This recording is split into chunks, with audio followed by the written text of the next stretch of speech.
আসসালামু আলাইকুম। সবাইকে আমন্ত্রণ জানাচ্ছি এবি নিউজ প্রাইম সংবাদে। আপনাদের সঙ্গে আছি আমি সুমাইয়া মেঘলা। শুরুতেই জানিয়ে দেব সংবাদ শিরোনাম। জগন্নাথ বিশ্ববিদ্যালয়ে ছাত্রদলের প্রতিবাদ, সভ্য সমাজে অগ্রহণযোগ্য ঘটনা। চাঁদাবাজি নয়, ব্যবসায়িক দ্বন্দ্বে খুন হয় সোহাগ, দাবি ডিএমপির। বিক্ষোভে উত্তাল রংপুর, দাবি খুনিদের সর্বোচ্চ শাস্তি। ঝুঁকির মুখে গাজার ভবিষ্যৎ, ভেস্তে যাওয়ার শঙ্কায় যুদ্ধবিরতির আলোচনা। সৌদি আরবে সম্পত্তি কিনতে পারবেন বিদেশিরা, ঐতিহাসিক সিদ্ধান্তে সৌদি। ফুটবল কাঁপিয়ে এবার ক্রিকেটে ইতালি খেলবে বিশ্বকাপে। দর্শক, এতক্ষণ শুনছিলেন শিরোনাম, এখন বিস্তারিত। চকবাজারে যে ঘটনা ঘটেছে তা সভ্য সমাজে কল্পনাও করা যায় না, এই মন্তব্যের মাধ্যমে গভীর উদ্বেগ প্রকাশ করেছে জগন্নাথ বিশ্ববিদ্যালয়ের জাতীয়তাবাদী ছাত্রদল। রাজধানীর মিটফোর্ড হাসপাতালের সামনে ভাঙারি পণ্যের ব্যবসায়ী লালচাঁদ সোহাগকে হত্যার ঘটনায় জড়িতদের দ্রুত গ্রেপ্তার ও দৃষ্টান্তমূলক শাস্তির দাবিতে সংগঠনটির শাখা আজ শনিবার দুপুর 2টায় এক বিক্ষোভ মিছিল আয়োজন করে।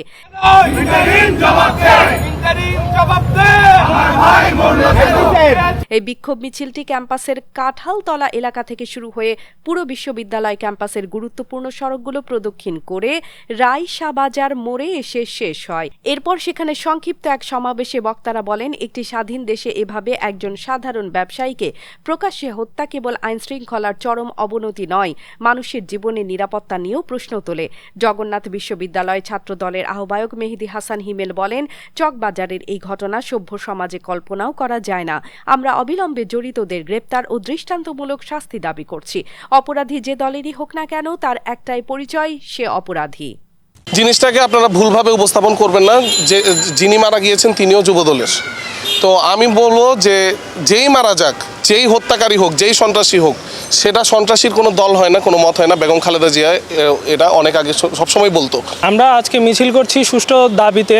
এই যে খুন হয়েছে তার সুষ্ঠু দাবি আমরা জানাই, কিন্তু আমি ইন্টারিম গভর্নমেন্টের প্রতি আমার একটা আহ্বান থাকবে, বিগত দিনগুলোতে এই 5ই আগস্টের পরবর্তী সময়ে কোনো ধরা বা ধরপাকড়ের কোনো প্রক্রিয়া আমরা চলমান দেখিনি। ইন্টারিম ক্ষমতা নেওয়ার পর থেকে গত 12 মাসে 3000-এর উপর অধিক হত্যাকাণ্ড খুনে বাংলাদেশে হয়েছে, কিন্তু আমরা একটিরও বিচার পাইনি। কিভাবে একটি মানুষকে একটি মানুষ হত্যা করতে পারে? রাজধানীর পুরান ঢাকার মিটফোর্ড হাসপাতালের সামনে ব্যবসায়ী লালচাঁদ ওরফে সোহাগের হত্যাকাণ্ডের ঘটনা নিয়ে নতুন তথ্য প্রকাশ করেছে পুলিশ। আগে ধারণা করা হয়েছিল এই হত্যাকাণ্ড চাঁদাবাজির সঙ্গে জড়িত, তবে পুলিশ জানিয়েছে মূল কারণ ছিল ভাঙারি ব্যবসা এবং একটি দোকানে কারা ব্যবসা করবে তা নিয়ে চলছিল দ্বন্দ্ব। পুলিশের প্রাথমিক জিজ্ঞাসাবাদে জানানো হয়েছে নিহত সোহাগ এবং হত্যাকারীরা একসঙ্গে ব্যবসা করতেন।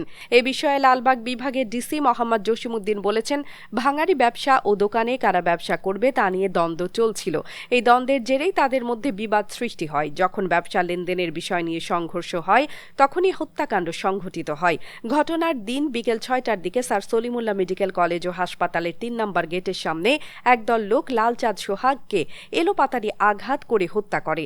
শনিবার 12 জুলাই ডিএমপির মিডিয়া সেন্টারে আয়োজিত সংবাদ সম্মেলনে এ তথ্য জানান লালবাগ বিভাগের উপপুলিশ কমিশনার ডিসি মোহাম্মদ জসিমউদ্দিন।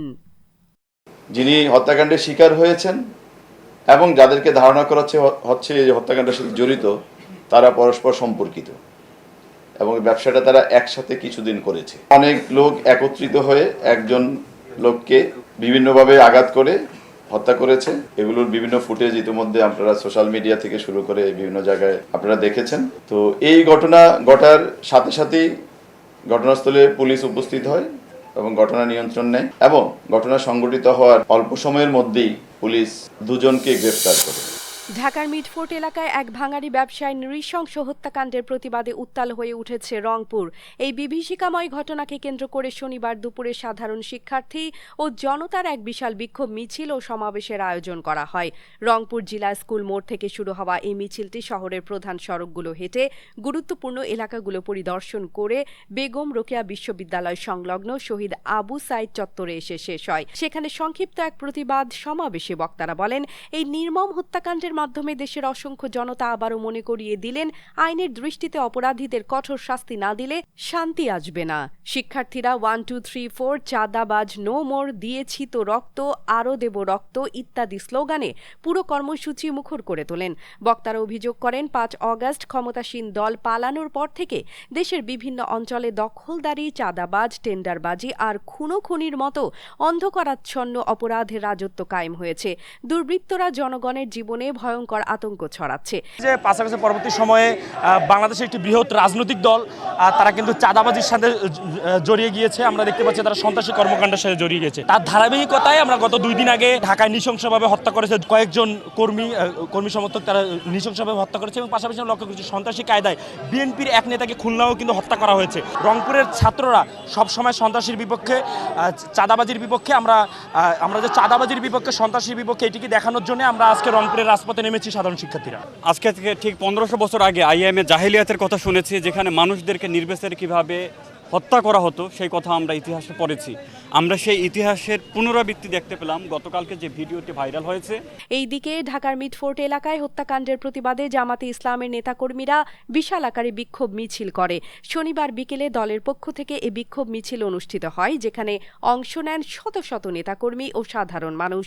এই কর্মসূচির মূল লক্ষ্য হল সম্প্রতি ঘটে যাওয়া হত্যাকাণ্ডের তীব্র নিন্দা জানানো এবং দোষীদের দ্রুত শাস্তির দাবি করা। মিছিলের নেতৃত্বে ছিলেন দলের শীর্ষ নেতারা, যারা বলেন দেশে আইন শৃঙ্খলার অবনতি ও অপরাধের প্রকোপ বেড়ে যাওয়ায় সাধারণ মানুষের জীবন ঝুঁকির মধ্যে পড়েছে। এই চাঁদাবাজের বিরুদ্ধে, হত্যাকাণ্ডের বিরুদ্ধে, দুর্নীতির বিরুদ্ধে বিক্ষোভ মিছিল হচ্ছে। আপনারা নির্বাচন চান দৈনিকই, চাঁদাবাজের বিরুদ্ধে কথা বলেন না কেন? আপনারা নির্বাচন চান, আপনারা এই হত্যাকাণ্ডের বিরুদ্ধে কেন কথা বলেন না? কেন আপনাদের খুনিদের পক্ষ নিয়ে কথা বলতে হয়? ঐক্যবদ্ধ প্রতিরোধ গড়ে তুলতে হবে। আমরা সরকারের কাছে আহ্বান জানাতে চাই। অন্ধকারে ছায়া নেমে এসেছে গাজা অঞ্চলে। দোহার আলোচনায় চলছে যুদ্ধবিরতি ও মানবিক সহায়তার বিষয়ে কথা, তবে সেই আলোচনায় ঝুলছে ভয়াবহ এক অনিশ্চয়তা। ফিলিস্তিনি শাসক গোষ্ঠী হামাস ও দখলদার ইসরায়েলের মধ্যে চলমান এই আলোচনা এখন ভেস্তে যাওয়ার পথে বলে আশঙ্কা প্রকাশ করেছেন একজন ফিলিস্তিনি কর্মকর্তা। শুক্রবার রাতে বিবিসিকে দেয়া এক সাক্ষাৎকারে তিনি জানিয়েছেন, ইসরায়েলি প্রধানমন্ত্রী বেঞ্জামিন নেতানিয়াহুর মার্কিন সফরের সময় ইসরায়েলি প্রতিনিধিরা কেবল সময় ক্ষেপণ করেছে। দোহায় পাঠানো ইসরায়েলি দপ্তরগুলো মূল সিদ্ধান্ত নেয়ার ক্ষমতা রাখে না। মূল আলোচনাগুলো এখন গাজা থেকে সেনা প্রত্যাহার ও মানবিক সহায়তা বিতরণ সংক্রান্ত, কিন্তু সেই বিষয়ে ইসরায়েলি প্রতিনিধি দল কোনো সিদ্ধান্ত নিতে পারছে না। ফিলিস্তিনি কর্মকর্তা বলছেন, হামাস ও ইসরায়েলের মধ্যে কিছু বিষয় নিয়ে এখনো ব্যাপক পার্থক্য রয়ে গেছে। এই কারণেই আলোচনাগুলো যে কোনো সময় ভেস্তে যেতে পারে বলে তারা আশঙ্কা প্রকাশ করছেন। এই সংস্থার কাছ থেকে ত্রাণ আনতে গিয়ে এখন পর্যন্ত 800 জন ফিলিস্তিনি নিহত হয়েছেন।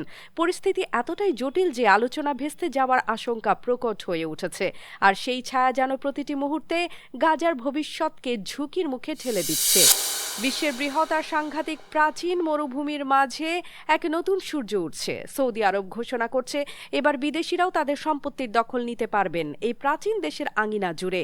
এই ঐতিহাসিক সিদ্ধান্তের মাধ্যমে দেশটি নতুন যুগের দরজা খুলে দিয়েছে, যেখানে বিনিয়োগকারীরা দেখতে পাবেন বিশাল সম্ভাবনার দরজা। সম্প্রতি একটি নতুন সম্পত্তি আইনের অনুমোদন দিয়েছে সৌদি মন্ত্রিসভা।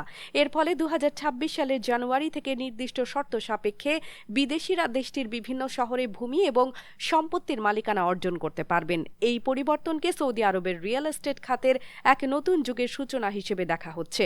স্থানীয় সরকার ও আবাসন মন্ত্রী মজিদ বিন আবদুল্লাহ আল হুগেইল এই সিদ্ধান্তকে দেশের অর্থনৈতিক সংস্কারের অগ্রগতি হিসেবে উপস্থাপন করেছেন।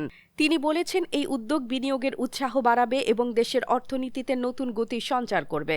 বিশ্লেষকরা বলছেন, সৌদি আরবের প্রায় 36%-এরও কম ভূখণ্ড এখনও উন্নয়নের আওতায় এসেছে। এই নতুন আইনের মাধ্যমে দেশের প্রাকৃতিক ও ভৌগোলিক সম্পদ ব্যবহারে নতুন সম্ভাবনা উন্মোচিত হবে। এটি ভিশন 2030-এর লক্ষ্য পূরণে গুরুত্বপূর্ণ ভূমিকা রাখবে বলে প্রত্যাশা।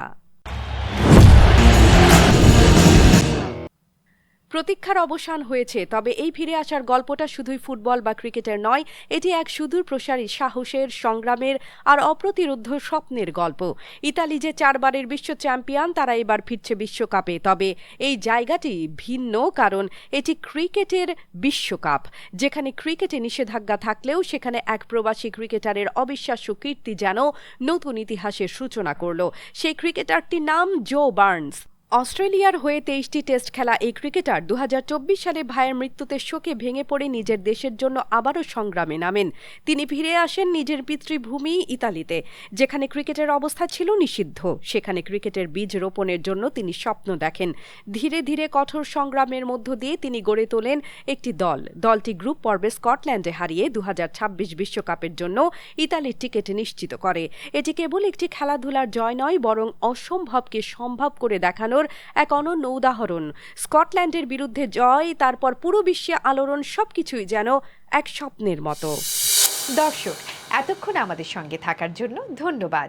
সর্বশেষ সংবাদ পেতে ভিজিট করুন আমাদের ওয়েবসাইট www.abnewsinternational.com এ। সেই সঙ্গে নিয়মিত ভিডিও নিউজ পেতে আমাদের ফেসবুক পেজ ও ইউটিউব চ্যানেলে চোখ রাখুন।